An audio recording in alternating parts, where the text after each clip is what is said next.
أما بعد فأعوذ بالله من الشيطان الرجيم بسم الله الرحمن الرحيم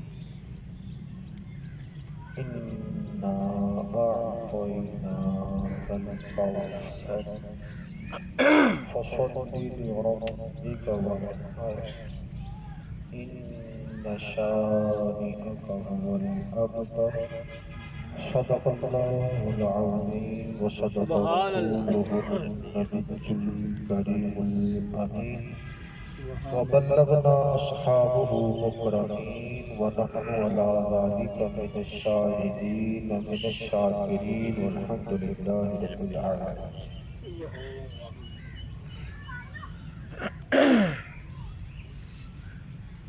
ماہ ذی الحجہ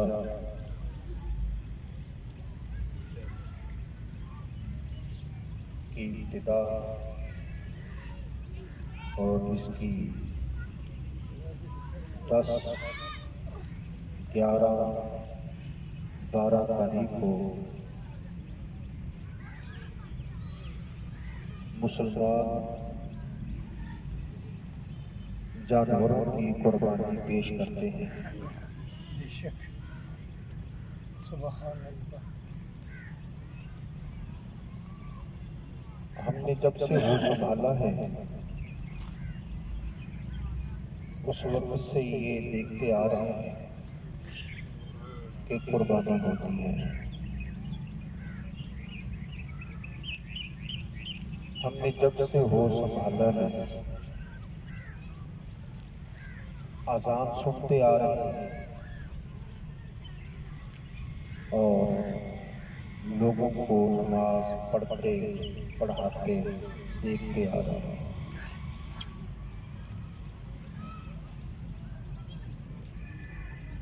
قرآن پاک پڑھتے پڑھاتے دیکھتے آئے ہیں.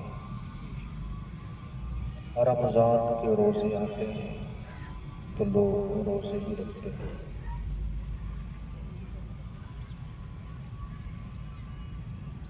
اس کے ساتھ ساتھ لوگ معمولات زندگی بھی ادا کرتے ہیں. کسی بچے کو اگر آپ نے مستقبل میں جو کام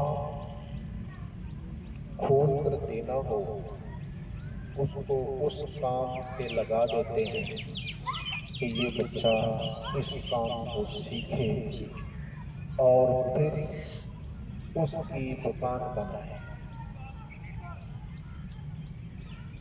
جس بچے کے بارے میں یہ ذہن ہوتا ہے کہ یہ بچہ پڑھنے لکھنے میں ماہر ہے تو اس کو تعلیم کی طرف لگا دیتے ہیں اور اس کے لیے کوئی ایک اسٹیٹس مقرر کر دیتے ہیں کہ ہم نے اس کو انجینئر بنانا ہے یا اس کو ڈاکٹر بنانا ہے یا جس شعبے میں جس ڈپارٹمنٹ میں جانا ہے اس کے اعتبار سے اس کو ڈپلومے کروائے جاتے ہیں.